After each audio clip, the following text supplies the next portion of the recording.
السلام على خاتم النبيين اما بعد فاعوذ باللہ من الشیطان الرجیم بسم اللہ الرحمن الرحیم. پڑھیے الصلاۃ والسلام علیک یا رسول اللہ وعلی آلک واصحابک یا حبیب اللہ. الصلاۃ والسلام علیک یا نبی اللہ وعلی آلک واصحابک یا نور اللہ. پیارے پیارے اسلامی بھائیوں اور مدنی چینل کے ناظرین، درود پاک پڑھنے کے بے شمار فضائل و برکات ہیں. اگر دنیا چ میں تانوں سوال کروں کہ مشہور لوگاں نوں ملن دا بہت سارے لوگاں نوں شوق ہوندا ہے، ٹھیک ہے نا، اور آج کل تو صرف ملاقات نہیں کرنی ہوندی، ایک اور تمنا ہوندی ہے کہ ملاقات دے نال سانوں تہاڈی سیلفی بھی چاہیے، ٹھیک ہے نا. مگر میں اگر ایک سوال تہاڈے نال کروں کہ قیامت دے دن وہ کون سی ہستی ہے جنہاں دے نال تانوں ملن دا سب سے زیادہ شوق؟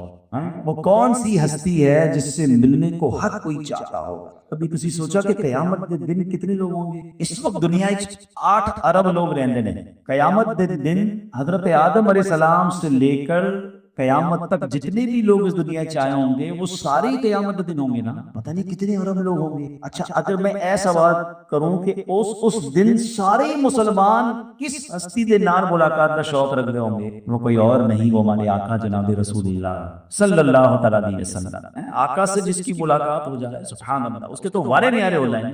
مگر اربوں لوگوں میں یہ پاسبل کیسے ہوگا؟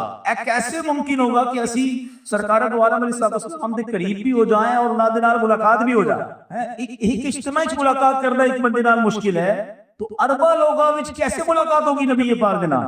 سرکار دو عالم علیہ السلام نے خود ہی اپنے نال ملاقات دا ایک فارمولہ سانوں دسیا ہے. حدیث پاک تانوں سنان جانا ہوں کہ پیارے آقا فرماتے ہیں کہ جو مجھ پر دن بھر میں 50 بار درود پاک پڑھے گا میں کل بروز قیامت اس سے مصافحہ کروں گا.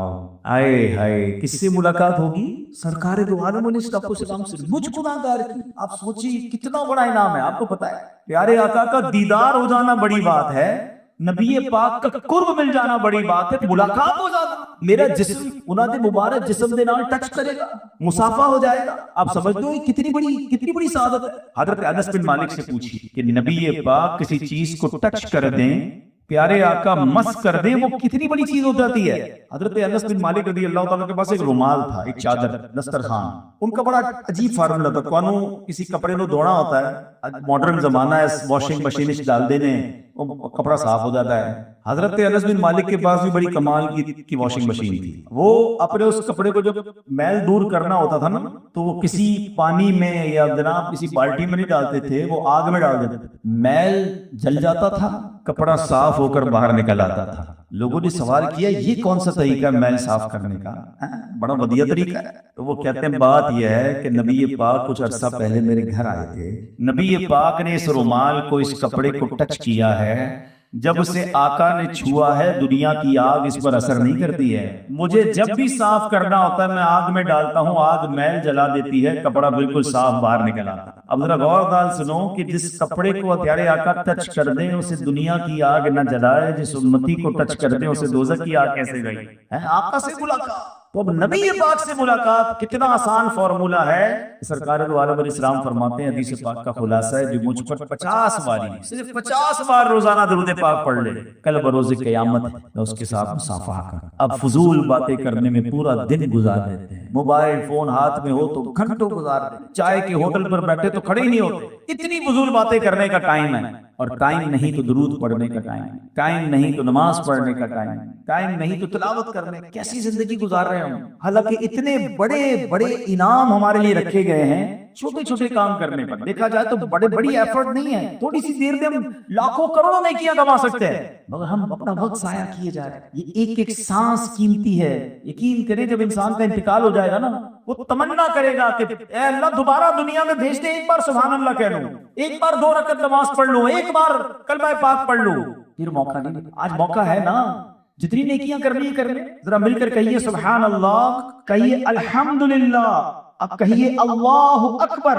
کتنی دیر لگی؟ 1 منٹ پورا نہیں لگا. نہ پسینہ بہا، نہ ہل چلایا، نہ بیج ڈالا، نہ کھاد ڈالی، نہ پانی ڈالا، کچھ نہیں کیا، بیٹھے ہوئے سارے، مگر سبحان اللہ بیٹھے بیٹھے چند سیکنڈ میں بتائیں آپ نے کیا حاصل کر لیا۔ میرے نبی علیہ الصلوۃ والسلام کے سچے وعدے ہیں، جو ایک بار سبحان اللہ کہے جنت میں درخت لگا دیا جاتا، الحمدللہ کہے جنت میں درخت لگ جاتا، اللہ اکبر کہے جنت میں درخت لگ جاتا ہے۔ سب سے افضل ذکر پتہ ہے حدیث میں کس کو کہا گیا؟ افضل الذکر لا الہ الا اللہ ہے۔ مگر ہم کتنے لوگ ہیں جو دل میں کلمہ پڑھتے ہیں؟ اچھا اب میں ایک سوال کروں کہ کون کون چاہتا ہے مرتے وقت میری زبان پر کلمہ پاک؟ ماشاءاللہ، تو سب چاہتے ہیں مرتے وقت ہماری زبان پر کلمہ پاک ہو، ٹھیک ہے۔ اب ایک سوال کروں گا جس پر ہاتھ نہیں اٹھانا ہے، مجھے یہ جواب دیں کہ آج پورے دن میں کس کس نے کلمہ پڑھا؟ پورے ہاتھ نہیں اٹھائے، اپنے آپ کو جواب۔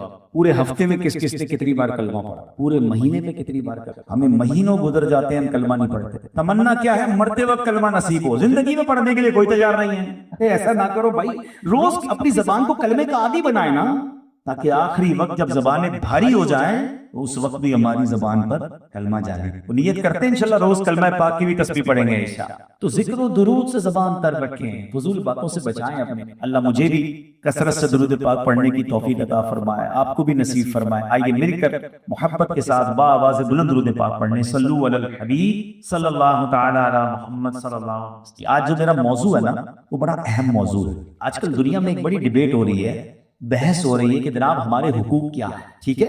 ہم بات کرتے ہیں پاکستانی ہیں تو ہمارے شہریوں کے حقوق کیا ہیں، عورتوں کے حقوق کیا ہیں، بچوں کے حقوق کیا ہیں، ٹھیک ہے۔ ہر کوئی اپنے حقوق پر بات کر رہا ہے، مگر کیا آپ یہ جانتے ہیں کہ امتی ہونے کی حیثیت سے ہمارے آقا علیہ الصلوۃ والسلام کے ہم پر حقوق کیا ہیں؟ کیا ہمیں معلوم ہے؟ ہاں، علماء نے اس کو تحریر کیا کتابوں میں، The rights of رسول اللہ صلی اللہ علیہ وسلم upon his امہ، امت پر نبی پاک کی کیا حقوق ہیں؟ ہمیں تو پتہ ہی نہیں، ہمیں اپنے حقوق کی فکر لگی ہوئی ہے۔ جس آقا علیہ الصلوۃ والسلام کا کلمہ پڑھا ہے، جن کے امتی ہیں، اور امتی ہونے پر فخر بھی ہونا چاہیے، میری خوش قسمتی میں تیرا امتی، اتنی بڑی نعمت ہمیں ملی ہے، مگر کیا یہ پتا ہے کہ نبی پاک کے ہم پر حقوق کیا ہے؟ آج میں انشاءاللہ قاضی ایاز رحمۃ اللہ تعالی علیہ نے شفا شریف میں نبی پاک علیہ الصلوۃ والسلام کی امت پر 8 حقوق لکھے ہیں کہ یہ 8 حقوق ہیں جناب رسول اللہ علیہ الصلوۃ والسلام پر، امت پر۔ اب اے امتیوں کی ہمیں حقوق، پہلے تو حقوق پتہ ہونے چاہیے نا، پھر عمل کریں گے کہ ہم اس کو پورا کرتے بھی ہیں کہ نہیں۔ تو آج یہ 8 حقوق آپ نے سننے ہیں، توجہ دیں گے تو آپ سن پائیں گے، اور کوشش کروں گا کہ ہر حق پر زیادہ بات تو نہیں کر سکوں گا ورنہ بیان بہت لمبا ہو جائے گا، مگر مختصراً ایک سمری آپ کو بیان کر دوں کہ یہ ہم پر حق ہے نبی پاک علیہ الصلوۃ والسلام۔ آقا کتنا ہمارا خیال رکھتے تھے پتہ ہے نا، راتوں کو اٹھ اٹھ کر رویا کرتے تھے، راتیں جاگ جاگ کر ہمارے لیے دعائیں کیا کرتے تھے، بلکہ جب دنیا میں تشریف لائے نا تو پتہ ہے پیارے آقا نے اس وقت کیا کہا تھا، اس وقت بھی اپنی امت کو یاد کیا تھا۔ صلوات والسلام میں شعر پڑھتے ہو نا، رب حبلی امتی کہتے ہوئے پیدا ہوئے، حق نے فرمایا کہ بخشا الصلاۃ والسلام، راتوں کو ہمیں یاد کرتے رہے، معراج کی شب میں نہ بھولے۔ بلکہ صحابہ فرماتے ہیں جب نبی پاک کو قبر انور میں اتارا جا رہا تھا نا، اس وقت بھی پیارے آقا کے لبھائے مبارکہ کو جنبش ہو رہی تھی، اور میرے آقا اس وقت بھی امت کو یاد فرما رہے ہیں۔ بلکہ سیدی اعلیٰ حضرت نے تو اور کمال کی بات لکھی ہے، بڑی گہری بات ہے، ذرا غور سے سننا۔ اعلیٰ حضرت فرماتے ہیں کہ نبی پاک آج بھی اپنی امت کو اپنی قبر میں یاد فرما رہے ہیں، امتی امتی پکار رہے ہیں۔ اچھا اب اعلیٰ حضرت کہتے ہیں کبھی کبھی کان بجتے ہیں، آپ کو محسوس ہوا ہوگا، کبھی کبھی آپ کہتے ہیں مجھے کوئی آواز آئی ہے، اگلا کہتا ہے نہیں بھائی کوئی آواز نہیں، آپ کے ایسی کان بج رہے ہوں گے۔ سیدی اعلیٰ حضرت فرماتے ہیں جب بھی تمہیں ایسا محسوس ہونا کہ تمہارے کانوں میں کسی کی آواز آئی ہے، کان بجنا جس کو کہتے ہیں، فوراً درود پاک پڑھ لو، کیونکہ یہ وہی آواز ہے جو نبی پاک کی آواز مبارک تمہاری روح سے ٹکرائی۔ ہائے ہائے، میرے آقا آج بھی امت کو یاد فرما رہے ہیں۔ اب امتی کو معلوم ہے کہ نبی پاک کی کیا حقوق ہیں، ہمیں حقوق ہی معلوم نہیں ہے، ہم تو اس پر عمل کب کریں گے؟ تو آج پہلے غور سے سنیے، 8 حقوق ہیں، پہلے میں 8 حقوق کی لسٹ بیان کر دیتا ہوں، پھر انشاءاللہ کچھ باتیں ایک ایک حق پر ہم کرتے ہیں۔ آپ فرماتے ہیں، قاضی ایاز نے لکھا، پہلا حق رسول پاک علیہ الصلوۃ والسلام کا ایمان بالرسول، دوسرا حق اتباع سنت رسول، تیسرا حق اطاعت رسول، چوتھا حق محبت رسول، پانچواں حق تعظیم رسول، چھٹا حق مدح رسول، ساتواں حق درود شریف کثرت سے پڑھنا، اور 8واں حق ہے کہ نبی پاک کے روضے کی زیارت کو جانا۔ اب یہ 8 حقوق ہیں، اب ہم غور کریں کہ ہم اس پر کتنا پورا اتر رہے ہیں۔ پہلا حق وہ کیا ہے؟ ایمان بالرسول۔ ہم اللہ کا بہت شکر ادا کرتے ہیں کہ اللہ نے ہمیں مسلمان بنایا ہے. یعنی اللہ پر ایمان لانا، اللہ کے حبیب علیہ السلام پر ایمان لانا، ان کو اللہ کا آخری نبی ماننا، یہ ہمارے ایمان کی جان. ایمان کمپلیٹ ہی نہیں ہو سکتا نا. اللہ کرنے والے تو بہت سارے مذاہب ہیں، اللہ کو ایک ماننے والے بھی بہت سارے مذہب ہیں، مگر جب تک نبی پاک علیہ السلام پر ایمان نہ لایا جائے، انہیں اللہ کا آخری نبی نہ مانا جائے، جب تک ایمان پورا نہیں ہوتا، کمپلیٹ نہیں ہوتا. اعلیٰ حضرت کہتے ہیں نا، اللہ کی سرتاب قدم شان ہے یہ، انسان ہی انسان، وہ انسان ہے یہ. اور قرآن تو ایمان بتاتا ہے انہیں، ایمان یہ کہتا ہے میری جان ہے. اچھا لیکن ایک اور بات، ایمان والے تو ہم ہو گئے، مگر کبھی ہم نے سوچا کہ یہ ایمان جو ہے ہمیں کسی مشکل سے ملا، بن مانگے ملا، وداؤٹ اینی ایفرٹ، بغیر کسی کوشش کے ملا. ہم تو مسلمان گھرانے میں پیدا ہو گئے، کتنی بڑی ہم پر مہربانی ہو گئی. کبھی سوچا ہم نے کہ صحابہ کرام کیسے ایمان لائے؟ مارا جاتا تھا، تپتی ریت پر لٹایا جاتا تھا، جلتے کوئلوں پر لٹایا جاتا تھا، مگر وہ اس وقت بھی اللہ کا نام لیتے تھے، ایمان سے پھرتے نہیں تھے. ہمیں تو کسی کو نہیں مارا گیا. کتنا بڑا اللہ کا احسان ہے. کبھی سوچا آپ نے؟ میں نے اور آپ نے اللہ سے دعا نہیں کی تھی اللہ مسلمان گھرانے میں پیدا کیجیے. بھائی میں اور آپ بھی تو کسی اور نبی کی امتی بن سکتے تھے، یا معاذ اللہ کسی غیر مسلم خاندان میں پیدا ہو سکتے تھے.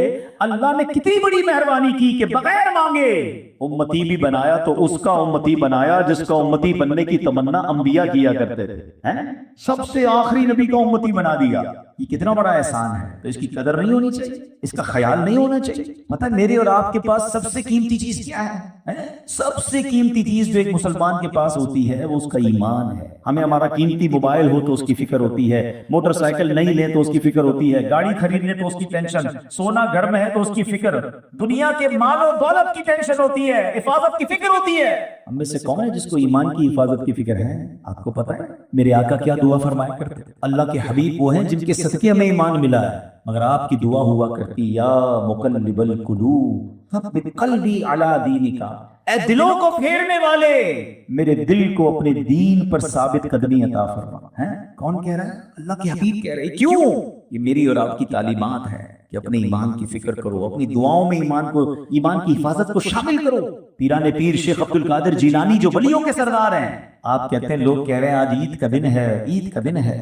عبد القادر کے لیے عید کا دن وہ ہوگا جب اپنا ایمان سلامت لے کر قبر میں جائے. اتنی فکر ولیوں کے سردار.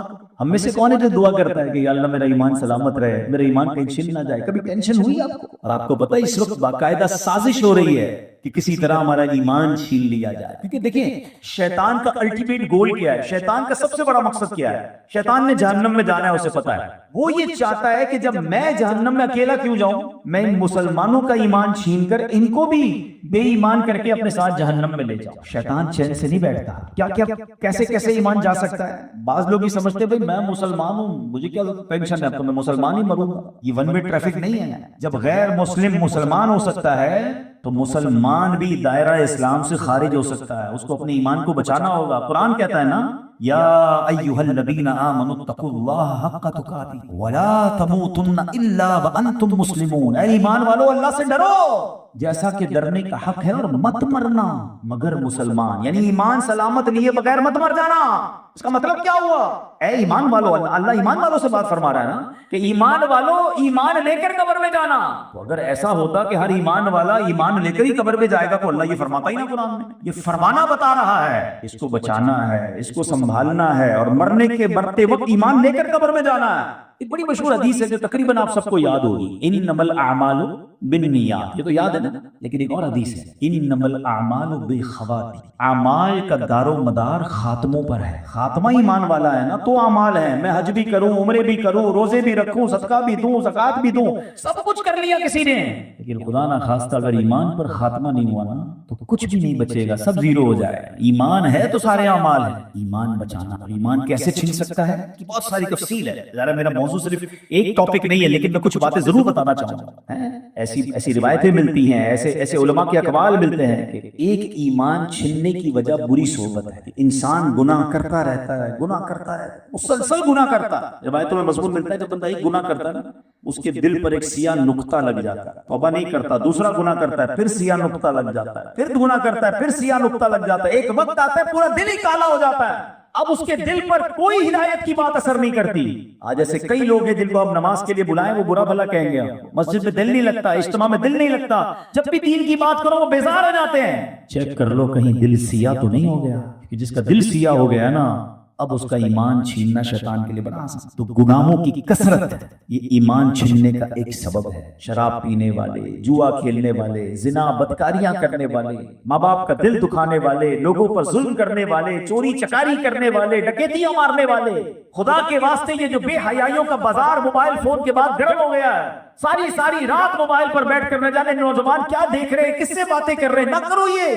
ایک وقت آتا ہے کہ اتنا گناہ کا بندہ عادی ہو جاتا ہے کہ پھر ایمان ہی اس سے چھین لیا جاتا ہے. ایمان نہیں تو کچھ نہیں. خدا کے واسطے ہمیں توبہ کرنی چاہیے. گناہ ہو جائے فوراً توبہ کریں, فوراً اللہ سے معافی مانگیں تاکہ دل صاف ہو جائے. دوسرا سبب ایمان چھن جانے کا, وہ شیطان نے پتہ ہے کیا پلاننگ کی ہے, کفریہ کلمات الگ الگ باتوں میں داخل کر دیے ہیں. کامیڈی کے اندر, چٹکلوں کے اندر, آج کل چھوٹے چھوٹے کلپ آ رہے ہیں ڈراموں کے, فلموں کے, کامیڈی کے, جس میں معاذ اللہ کبھی ہنسانے کے لیے اللہ کا, فرشتوں کا, جنت کا, دوزخ کا مذاق اڑایا جا رہا ہے. ہمارے مسلمان ہم مزے لے لے کے سن رہے ہیں, ہنس رہے ہیں, اور کہیں ایسا نہ ہو کہ ان کلمات کی وجہ سے اس کامیڈین کے تو ایمان کا پتہ نہیں کیا ہوگا. اگر وہ بھی مسلمان ہے تو اسے بھی سوچنا چاہیے, مگر ہم مسلمانوں کو ایسی باتیں نہیں سننی چاہیے. فلمی گانوں کے اندر ایسے اشعار ڈال دیے پوجا کرنے کے, سجدہ کرنے کے. معاذ اللہ اللہ کو ظالم کہا جا رہا ہے فلمی گانوں میں, اور ہمارا نوجوان بہت مزے لے کے گانے سن رہے ہیں. ساری پلاننگز ہیں کہ کسی طریقے سے مسلمانوں کے دل سے ان کا ایمان چھین لیا جائے. میرے اعلیٰ حضرت نے 100 سال پہلے سمجھایا تھا, کاش یہ بات سمجھ آ جائے کہ سونا جنگل, رات اندھیری, چھائی بدری کالی ہے, سونے والوں جاگتے رہیو, چوروں کی رکھوالی. یہاں چوری رکھوال بن گئے ہیں. ہاں اب دیکھو یہ بات کیسے سمجھ آ رہی ہے کہ آج کل سوشل میڈیا آیا نا تو طرح طرح سے لوگ دین سکھانے والے آ گئے. کوئی قرآن کی تشریح کر رہا ہے, کوئی حدیث سمجھا رہا ہے, کوئی اپنے طریقے سے دین سکھا رہا ہے, اور ہمارا نوجوان سب کو سن رہا ہے. رکھوالا سمجھ رہا ہے اسے, وہ رکھوالا نہیں ہے, وہ چور ہے, تمہارا ایمان چھیننے آیا ہے. کوئی صحابہ سے دور کرنے آیا ہے, کوئی اہل بیت سے دور کرنے آیا ہے, کوئی اولیاء سے تمہیں دور کرنے آیا ہے, کوئی علماء سے دور کرنے آیا ہے. یہ کیا ہے؟ دیکھو یاد رکھیے, کبھی بھی ڈائریکٹ چھت نہیں گرتی ہے, پہلے پلر گرائے جاتے ہیں, بنیادیں گرائی جاتی ہے, پھر چھت گرتی ہے. وہ چاہتے یہ ہے کہ آپ کا ایمان چھین لیں, مگر ڈائریکٹ اگر آپ کو کہیں گے کہ بھائی کافر ہو جاؤ, ایمان چھوڑ دو, اللہ کے منکر ہو جاؤ, تو آپ کو لڑنے لگ جائیں گے. تو وہ آپ کی بنیادیں نکال رہے, کہتے ہیں علماء سے بات نہ کرو, علماء کی کوئی ضرورت نہیں, اولیاء کی کوئی ضرورت نہیں ہے, صحابہ سے کوئی محبت کی ضرورت نہیں ہے. وہ آپ کے دل کے اندر ان تمام مقدس ہستیوں کے خلاف مواد ڈال رہے ہیں, ایک ایک کر کے آپ سب کو چھوڑ دیں, پھر ایمان کی چھت ہی گر جائے گی. کاش یہ بات سمجھ آ جائے. دین اتنا مظلوم ہو گیا کہ جس کی مرضی دین سکھائے, اور ہم سوشل میڈیا پہ اس کی باتیں سنتے رہے اور سن کے کنفیوز بھی ہوتے رہے. کیوں سننی ہے؟ یہ پلاننگ ہے. خدا کے واسطے سمجھیے, یہ آپ کے ایمان کو چھیننے کی پلاننگ ہے. جب آپ دنیا کا ہر کام اس کام کے ایکسپرٹ سے سیکھتے ہیں, پھر دین کسی صحیح عالم دین سے, عاشق رسول مفتی سے کیوں نہیں سیکھتے کہ نہیں جناب یہ اللہ رسول کی محبت کرنے والا اور سرٹیفائیڈ عالم دین ہے, اس نے باقاعدہ دین سیکھا ہے, میں اس سے دین سیکھوں گا. ہمیں تو بات بھی اس کی سننی ہے جس کی زبان سے اللہ رسول کی محبت چھلکتی ہو, اہل بیت اطہار کا پیار چھلکتا ہو, صحابہ کی غلامی چھلکتی ہو, اولیاء کی محبت ہمیں ملتی ہو. ہمیں اس کا دامن تھامنا ہے. نہیں ہمیں وہ نہیں چاہیے جس کی زبان میں بے ادبی ہو, جو صحابہ اور اہل بیت اور اولیاء کے بارے میں گستاخی کرتا ہو. مگر ہم کہتے ہیں جناب بات تو بڑی اچھی کر رہا ہے, بات تو قرآن کی کر رہا ہے. نہیں میرے پیارے اسلامی بھائیوں, ایمان بالرسول یہ حق ہے نبی پاک کا امت پر کہ ہم ایمان پر ثابت قدم رہیں اور ایمان کے ڈاکوؤں سے بچتے رہیں. تو آج ہم سب نے یہ سمجھنا ہوگا کہ اگر اپنے ایمان کی حفاظت کرنی ہے, اچھی صحبت میں رہنا ہے, علماء کی صحبت میں رہنا ہے, علماء حق کی صحبت میں رہنا ہے. آج کے اس پرفتن دور میں اللہ سلامت رکھے دعوت اسلامی کو, یہ ایسا سائبان ہے کہ اگر اس سائبان کے اندر ہم رہتے ہیں تو ہمیں لگتا ہے کہ جناب ایمان بھی محفوظ ہے, عقیدہ بھی محفوظ ہے. اپنے بچوں کو بھی اس ماحول میں رکھو, کیونکہ ہر طرف اندھیرا نظر آ رہا ہے. کہیں سے کوئی صحابہ کی بات کرتا ہے, اہل بیت کی اس کے اندر دشمنی کی منہ نظر آتی ہے. کوئی اہل بیت کی بات کرتا ہے تو لگتا ہے جناب اس کے اندر صحابہ کے خلاف اس کے ذہن میں باتیں ہیں. نہیں میرے پیارے اسلامی بھائیوں, یہ صحابہ اور اہل بیت یہ دونوں ہماری آنکھیں ہیں, یہ ہماری آنکھوں کا نور ہے. ارے اہل سنت کتنا پیارا تمہیں عقیدہ اللہ کریم نے عطا فرمایا ہے. اعلیٰ حضرت کہتے ہیں نا, اہل سنت کا ہے بیڑا اصحاب حضور نجم ہے اور ناؤ ہے عطرت رسول اللہ کی. ارے ہمارے تارے بھی بڑے پیارے ہیں, ہماری کشتی بھی بڑی پیاری ہے. صحابہ کیا ہے؟ امت کے لیے تارے ہیں. آقا فرماتے ہیں اصحابی کالنجوم فبأیہم اقتدیتم اہتدیتم. میرے صحابہ ستاروں کی مانند ہیں, جس کی بھی پیروی کرو گے تم کامیاب ہو جاؤ گے. اور آقا فرماتے ہیں میری امت کے لیے میری آل کشتی نوح کی مانند ہے, جو اس میں سوار ہو جائے گا اس کا بیڑا پار ہو جائے گا. ہمیں صحابہ سے بھی پیار ہے, اہل بیت سے بھی پیار ہے, اور انشاءاللہ اپنا بیڑا. یہ ہو گیا پہلا حق, ایمان کو مضبوطی سے تھامنا ہے, ایمان کی حفاظت کی فکر کرنی ہے, برے دوستوں سے بچنا ہے, بری صحبتوں سے بچنا ہے, گناہوں والی زندگی سے بچنا ہے, اور بد مذہبوں سے بچنا ہے, تاکہ میرا ایمان سلامت لے کر میں قبر میں جاؤں. کیونکہ ایمان سلامت لے کر گیا نا پھر کوئی غم نہیں ہے. جب آقا قبر میں آئیں گے نا انشاءاللہ, عاشق رسول کی قبر میں نبی پاک آئیں گے تو پتہ ہے کیا ہوگا؟ میرے اعلیٰ حضرت کہتے ہیں قبر میں لہرائیں گے تا حشر چشمے نور کے, قبر میں لہرائیں گے کا حشر چشمے نور کے, جلوہ فرما ہوگی جب طلعت رسول اللہ کی. ہاں جب آقا نے قبر میں آنا پھر تو قیامت تک نور اللہ نور ہو جانا ہے. ایمان لے کر جائیں گے پھر تو نبی پاک کی غلامی انشاءاللہ بیڑا پار ہے. اب آتے دوسرا حق نبی پاک علیہ السلام کا اس امت پر. دوسرا حق جو قاضی ایاز نے شفا شریف میں لکھا وہ یہ ہے کہ ہمیں پیارے آقا علیہ السلام کی اتباع سنت رسول, سنت کو فالو کرنا ہے, سنت پر عمل کرنا. آج کل ایک اور بڑا پرابلم آ گیا ہے, سنت پر عمل کرنا اب ایسا ہو گیا ہے کہ لوگ آ کر علماء کرام سے پوچھتے ہیں حضرت سنت ہی ہے نا, فرض تو نہیں ہے نا, واجب تو نہیں ہے نا. یعنی ذہن یہ بنا دیا گیا ہے کہ سنت پر عمل کرنے کی کیا ضرورت ہے, سنت ہے تو چھوڑ دو. ارے اللہ کے بندوں, سنت ہے کس کی؟ جس کا امتی ہوں, جس کا کلمہ پڑا ہے, اس کے طریقے پر عمل نہیں کروں گا تو کس پر عمل کروں گا؟ نبی پاک پتہ کیا فرماتے ہیں کہ جس نے میری سنت سے محبت کی اس نے مجھ سے محبت کی, اور جس نے مجھ سے محبت کی وہ میرے ساتھ جنت میں ہوگا. کانا معی فی الجنہ, یعنی یہ کون سا راستہ ہے؟ جنت میں جانے والا راستہ. اور ایک اور جگہ نبی پاک فرماتے ہیں فمن رغب عن سنتی فلیس منی, جس نے میری سنت سے منہ موڑا وہ مجھ سے نہیں. آقا اپنے آپ سے دور فرما رہے ہیں. اب ایک راستہ وہ ہے جس میں آقا جنت میں ساتھ لے جائیں گے, وہ کون سا راستہ ہے؟ سنت کا راستہ. ایک راستہ وہ ہے جس پہ آقا فرماتے جو سنت سے منہ موڑے میرا اس سے تعلق ہی کوئی نہیں ہے. اب بتاؤ کون سا راستہ چاہیے, جنت والا یا نبی پاک سے دوری والا؟ ہمیں تو جنت جانا ہے نا, وہ بھی نبی پاک کے ساتھ جانا ہے. اب ہم غور کر لیں, اتنا بڑا مجمع ہے, کتنی سنتوں پر عمل ہے. ایک اور عجیب بات بتاؤں, ٹائم نہیں ہے میرے پاس, میں نے ایک بار ایک پریکٹیکل کیا تھا, ایک مجمع بیٹھا تھا, میں نے کہا ذرا چلیں باری باری سنتیں بتانا ہیں, تو لوگوں نے کھڑے ہو کر سنتیں بتانا شروع کی. اب میں آپ سے پوچھتا نہیں ہوں مگر مجھے پتا ہے آپ نے جواب کیا دینا ہے. اگر میں ادھر سے شروع کروں نا, علماء کو چھوڑ دیں, عوام سے میں بات کروں کہ بتائیے سنتیں کون کون سی یاد ہیں؟ تو کوئی کہے گا بھائی سیدھے ہاتھ سے پانی پینا سنت ہے, بیٹھ کر پانی پینا سنت ہے, سیدھے ہاتھ سے کھانا سنت ہے, امامہ پہننا سنت ہے, داڑھی رکھنا سنت ہے, مسواک کرنا سنت ہے, تیل لگانا سنت ہے. 8 10 12 15 سنتوں کے بعد ساڑھی بس ہو جائے گی. ہمیں پتہ ہے سنتیں کون سی یاد ہے, ہمیں سراپے کی سنتیں یاد ہے, لباس کی سنتیں یاد. اچھی بات ہے, عمل کرنا ہے اس پر, مگر سچ بولنا سنت ہے, یہ پتہ ہے, نرمی کرنا سنت ہے, یہ پتہ ہے, پڑوسی کے حقوق پورے ادا کرنا ہے, یہ سنت ہے, قرضہ وقت پر لوٹانا ہے, یہ سنت ہے, وعدہ پورا کرنا ہے, یہ سنت ہے. ان سنتوں پر کون عمل کرے گا؟ بلکہ میں سچی بات بتاؤں, اب ذرا گہری بات کہہ رہا ہوں, اپنوں سے کہہ رہا ہوں, جتنے امامے والے اور داڑھی والے نا بالخصوص, میں ان سے کہہ رہا ہوں کہ جنہوں نے یہ داڑھی رکھی ہے, امامہ پہنا, بہت اچھی بات ہے, مبارک ہو آپ کو, مگر ہم لوگوں کو کردار کی سنت زیادہ عمل کرنی چاہیے. ورنہ لوگ مذہبی لوگوں سے دور ہوتے ہیں کہ یار داڑھی رکھ کر جھوٹ بول رہے ہیں, یہ جناب دینی حلیہ اپنایا تو وقت کے پیسے تو دیتا نہیں, وعدے تو پورے کرتا نہیں ہے, پڑوسی اس سے سارے پریشان ہیں, ماں باپ کے حق پورے نہیں کرتا, تو یہ سنتیں نہیں ہیں. کردار کی سنتیں اپنائیے, لباس کی بھی اپنائیے, کردار کی بھی اپنائیے, کیونکہ نبی پاک علیہ السلام سبحان اللہ, اگر ان کی سنتوں پر عمل کرنا ہے تو پھر ساری سنتوں پر عمل کرے نا. اور انشاءاللہ جس دن آپ نے کردار کی سنتوں پر عمل کرنا شروع کیا نا, پھر دیکھیں دین کا کام کرنا آپ کے لیے کتنا آسان ہو جائے گا. تو نبی پاک کا جو دوسرا حق ہے وہ کیا ہے؟ اتباع سنت رسول. صحابہ تو ان سنتوں پر بھی عمل کرتے تھے کہ جن سنتوں پر عمل کرنے کا حکم بھی نہیں تھا, مگر صحابہ اس پر بھی عمل کرتے تھے, ڈھونڈ ڈھونڈ کر تلاش کر کر کے عمل کرتے تھے. صدیق اکبر رضی اللہ تعالیٰ کے بارے میں آتا ہے کہ آپ نے اپنی پیاری صاحبزادی بی بی عائشہ صدیقہ رضی اللہ تعالیٰ سے پوچھا کہ یہ تو بتاؤ کہ نبی پاک کی وفات کس دن ہوئی, پیارے آقا کے کفن میں کتنے کپڑے تھے؟ اللہ اکبر. یعنی تمنا یہ تھی کہ زندگی تو نبی پاک کے طریقے پر گزاری ہے، جب میرا انتقال ہو جائے تو میرا مرنے کا انداز بھی، دنیا سے پردہ کرنے کا انداز بھی وہی ہو جو نبی پاک کا انداز، ہر سنت پر عمل کر. اور ہم ہیں کہ جس سنت کے بارے میں نبی پاک فرمایا اس پر بھی عمل نہیں کرتے.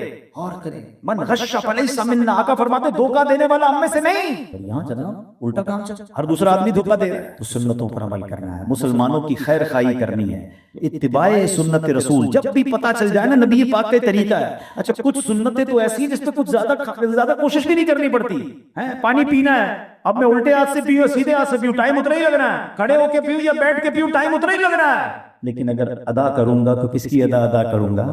کسی کی ادا کو ادا کر رہا. تو آقا کی سنتوں پر عمل کرنا شروع کر دیں. تو انشاءاللہ نیت کریں کہ نبی پاک کا جو حق ہے امت پر کہ ان کی سنت پر عمل کیا جائے، ہم سنتوں پر عمل کریں گے انشاءاللہ. اچھا اس پہ ایک اور بات، اب ایک پرابلم یہ ہے، افسوس بھی ہوتا ہے کہ آج کل جو ماڈرن نوجوان ہے نا، کہ آج مسلمان نوجوان کو دیکھ کر یہ پہچاننا مشکل ہو گیا ہے کہ یار مسلمان ہے کہ نہیں ہے. نہ چہرے پر کوئی سنت ہے، نہ لباس کی کوئی سنت ہے، نہ باتوں میں کوئی سنت نظر آ رہی ہے. عجیب و غریب انداز، عجیب انداز، پتہ ہی چلتا مسلمان ہے کہ جب تک اپنا نام نہ بتائے پتہ نہیں چلتا کہ مسلمان ہے کہ نہیں. اب یہ کیسا امتی ہے جس کو تعارف کروانا پڑتا ہے کہ میں مسلمان ہوں. نام بتاتا ہے میرا نام محمد خالد ہے، اچھا السلام علیکم، کیونکہ نام سے پتہ چلا مسلمان ہے، باقی کسی چیز سے مسلمان نہیں نظر آ رہا. نہ باتوں میں سبحان اللہ ہے، ماشاء اللہ ہے، السلام علیکم، کچھ بھی نہیں ہے. نہ کاروبار میں ہے، نہ گھر میں ہے، نہ اپنے سراپے میں ہے.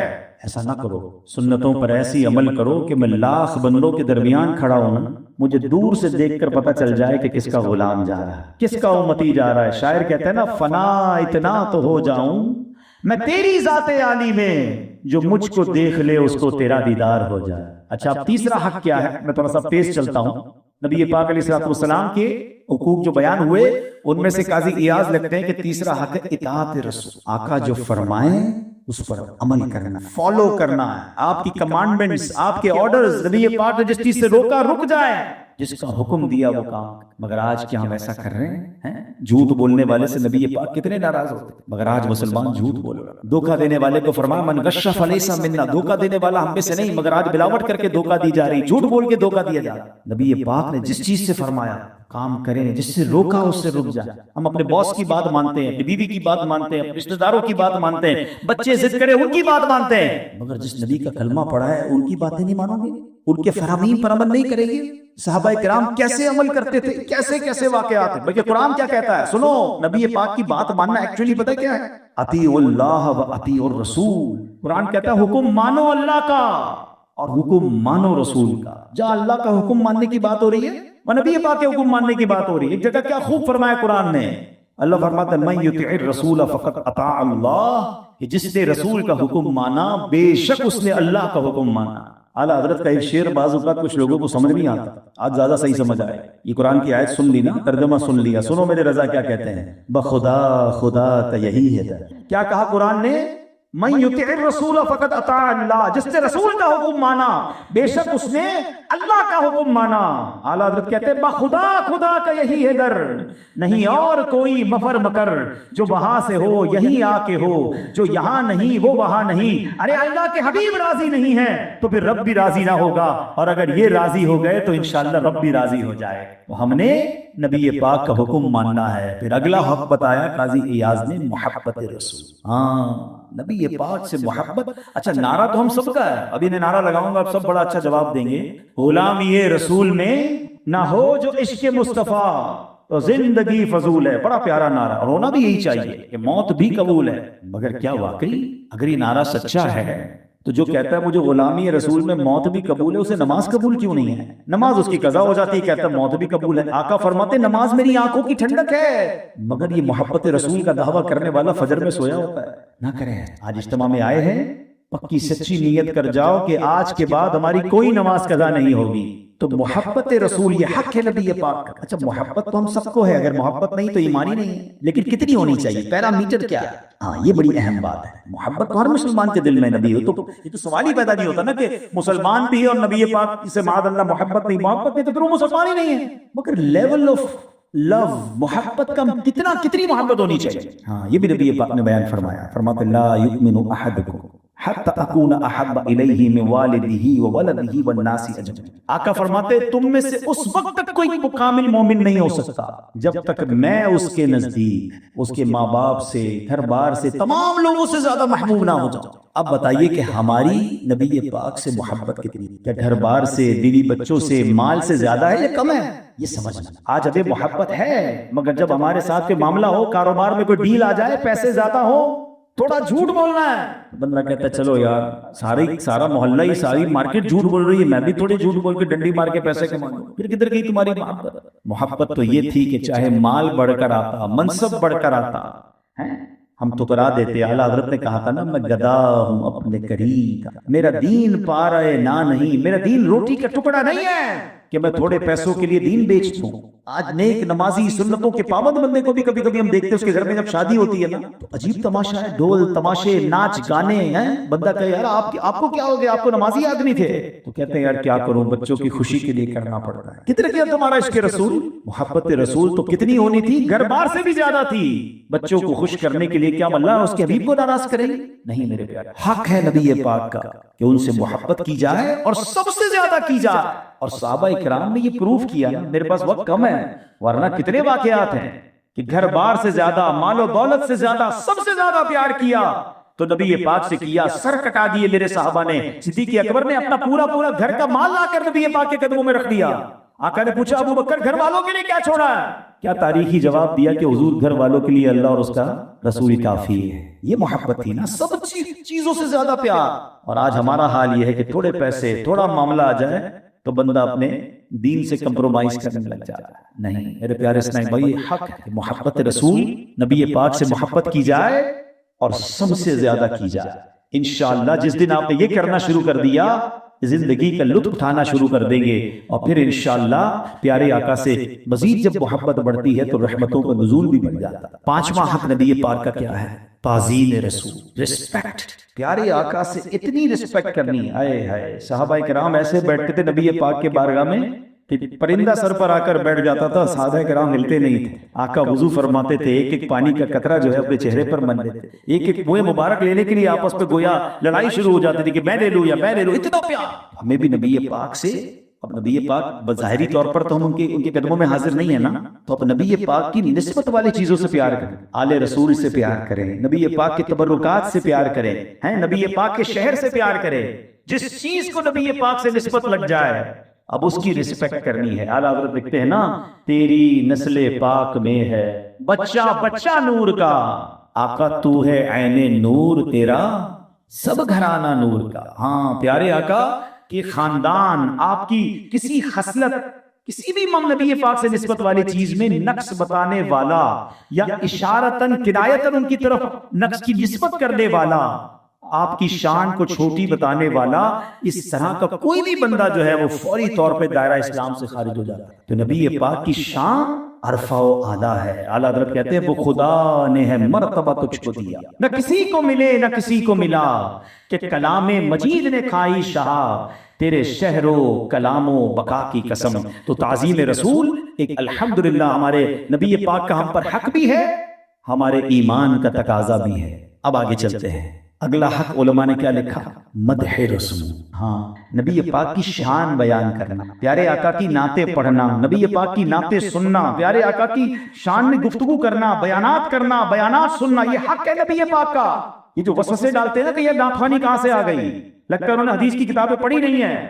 سرکار دو عالم علیہ السلام کی بارگاہ میں صحابہ کرام تھے جو نبی پاک کی نعتیں پڑھا کرتے تھے. بڑے مشہور شاعر ہیں حضرت حسان بن ثابت رضی اللہ تعالیٰ عنہ، ان کے بڑے کلام ہیں، مگر ایک شعر آپ کو چلو آج سنا بھی دیتا ہوں، اس کا ترجمہ بھی بتا دیتا ہوں. زندگی بھر کے لیے نعت خوانی کے بارے میں کوئی وسوسہ نہیں ڈال سکے گا، اسے یاد کر لو. حضرت حسان بن ثابت وہ ہیں کہ نبی پاک مسجد نبوی میں ممبر لگا کر حضرت حسان بن ثابت کو بٹھایا کرتے، صحابہ کے سامنے وہ نبی پاک کی نعتیں پڑھا کرتے اور آقا دعا فرماتے، اے اللہ روح القدس کے ذریعے حسان بن ثابت کی مدد فرما. اللہ اکبر. نعت خواہ کو عزت دینا، حضرت حسان بن ثابت کو ممبر پر بٹھانا، یہ تو نبی پاک کا طریقہ ہے. اور سبحان اللہ حضرت حسان بن ثابت کا ذرا شعر تو سنو. آپ کہتے ہیں وَأَحْسَنُ مِنْكَ لَمْ تَرَكَتْ عَيْنٍ وَأَجْمَلُ مِنْكَ لَمْ تَلِدِ النِّسَاءُ خُلِقْتَ مُبَرَّعًا مِنْ كُلِّ عَيْبٍ کأنک قد خلقت کما تشاء. علماء بیٹھے ہیں، ارے اس کا ترجمہ تو بڑو کمال کر دیا حضرت حسان بن ثابت نے. آپ کہتے ہیں احسن منک لم تر قط عینی، حضور آپ جیسا حسین میری آنکھ نے دیکھا ہی نہیں ہے. وَأَجْبَلُ مِنْكَ لَمْ تَلِدِ النِّسَاءُ، یا رسول اللہ آپ جیسا حسین کسی ماں نے جڑا ہی نہیں ہے.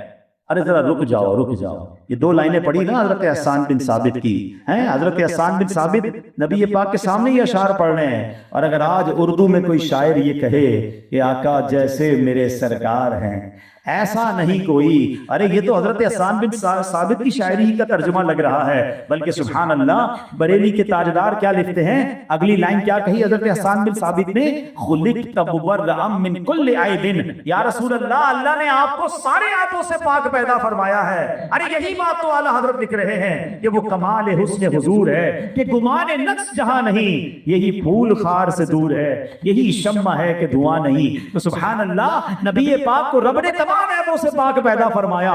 بلکہ سنو حضرت حسان بن ثابت کی اس مبارک شعر کا جو آخری مصرع ہے نا، اس نے تو اور کمال کر دیا.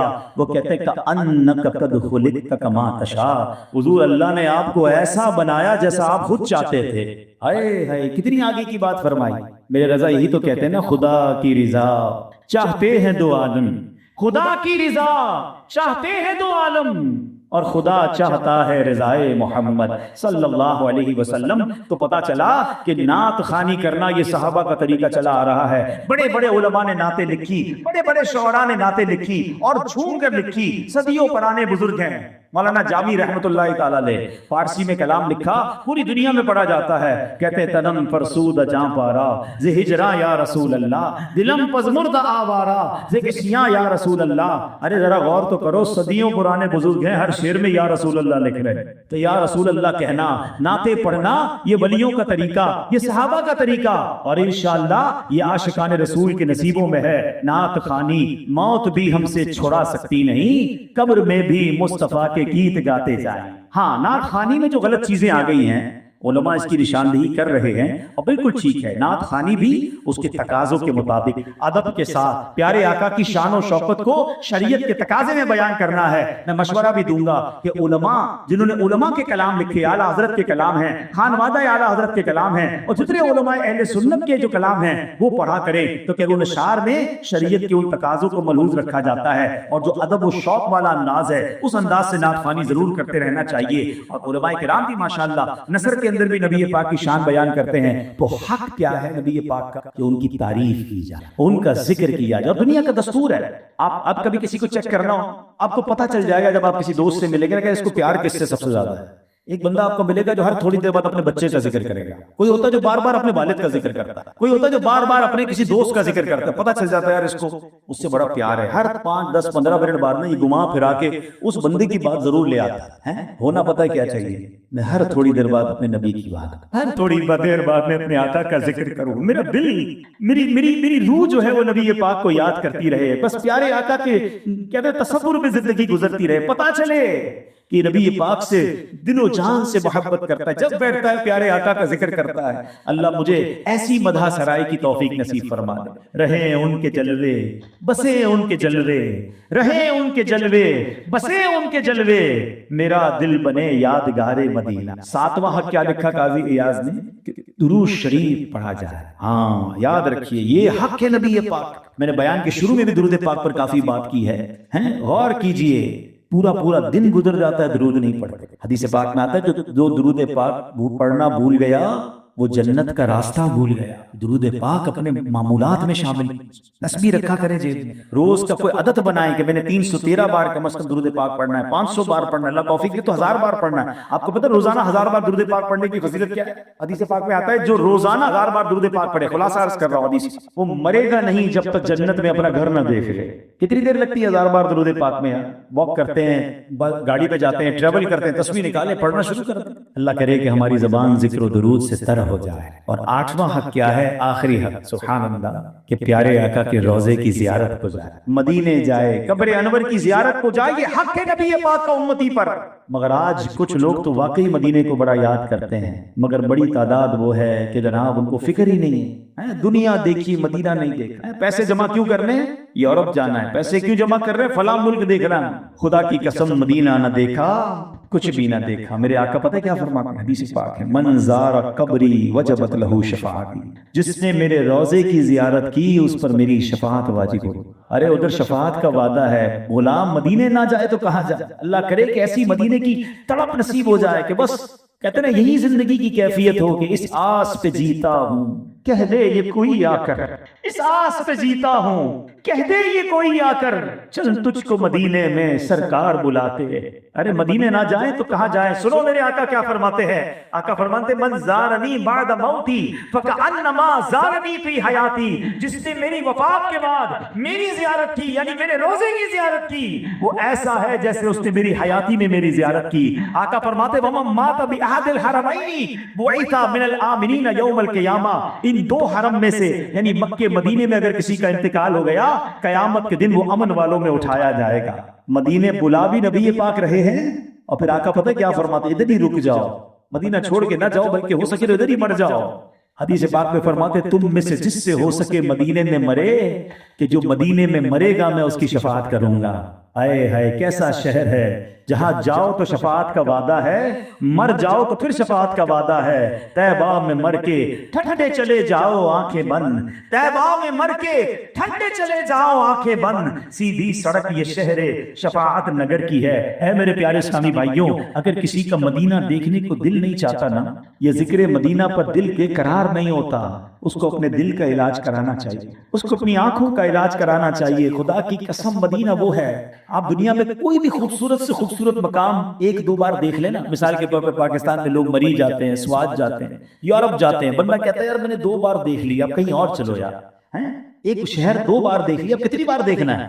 دل بھر جاتا ہے۔ مدینہ وہ ہے 1000 بار دیکھو دل نہیں بھرتا، بلکہ سچی بات یہ ہے جتنا دیکھو اتنا دل اور تڑپتا ہے۔ جس نے مدینہ نہیں دیکھا وہ بھی تڑپ رہا ہے، اور جس نے دیکھ لیا وہ زیادہ تڑپ رہا ہے۔ ہاں شربت دید نے ایک آگ لگا دی دل میں، شربت دید نے ایک آگ لگا دی دل میں، تپش دل کو بڑھایا ہے بجھانے نہ دیا، اب کہاں جائے گا نقشہ تیرا میرے دل سے، پے نے رکھا ہے اسے دل نے گمانے نہ دیا۔ مدینہ مدینہ ہے، خدا کی قسم جیسا سکون مدینے میں، جیسی راحت مدینے میں، اور کیوں نہ ہو آقا مدینے میں ہے، سارے نبیوں کا سرور مدینے میں ہے، سب رسولوں کا افسر مدینے میں ہے، کر کے ہجرت یہاں آ گئے مصطفیٰ، روشنی آج گھر گھر مدینے میں ہے۔ جانتے ہو مدینہ ہے کیوں دل پسند؟ امیر اہل سنت نے بڑا پیارا سوال کیا، خود ہی جواب دیا۔